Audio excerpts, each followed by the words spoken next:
వంటింటి కుందేళ్ళని నోటికొచ్చినట్టు కారు కూతలు కూసి చెత్తలాగులు వాగి శత్రు సేనలకు యుద్ధ రంగంలో నా పదునెక్కిన కలవాతో బదులించి పొలిమేరలు దాటేలా ఉడికించి నా సైన్యాన్ని గెలిపించి నా సత్తాయంతో చూపించి ఎగతాళి చేసిన నేలతోనే జయహో వీరనారి అంటూ వినయంగా తలవంచి పొగిడేలా చేసిన తెలుగు బిడ్డను విశాల కాకతీయ సామ్రాజ్య చరిత్రలో ధృవతారగా వెలిగిన మహారాణులు గణపతి దేవుని గారాల ముద్దు బిడ్డలు రాణి రుద్రమాదేవిని నా తల్లి గణపతి దేవుడు తనకు పుత్రులు లేనందున నన్ను ఆడపిల్లలా కాక అచ్చం మగపిల్లవాడిగా రుద్రమ దేవుడు అని నామకరణం చేయించి కత్తిసాము గుర్రపు సాలతో పాటు సకల కళా విద్యలు నేర్పించి పట్టాభిషేకం చేయించారు. సింహాసనంపై ఒక స్త్రీ కూర్చుంటే ఓరవలేని నీచులు నికృష్టులు కొందరు సామంతులు మా దాయకులు కలిసి ఏకమై కుట్రలు కుతంత్రాలు పన్ని తిరుగుబాట్లు లేవదీస్తే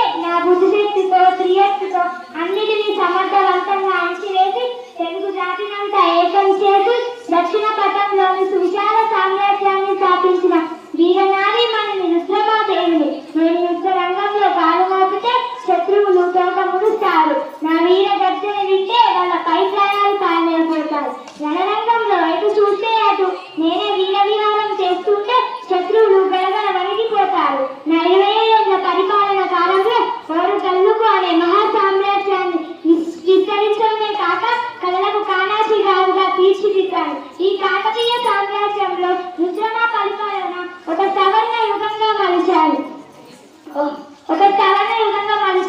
ఒక పక్క భవిష్య కార్యక్రమాలను ఇంకో పక్క ప్రేమ ఆప్యాయతలకు మారుపేరుగా నిలిచి అజారవ కీర్తిని సంపాదించి తెలుగు తల్లి ముద్దు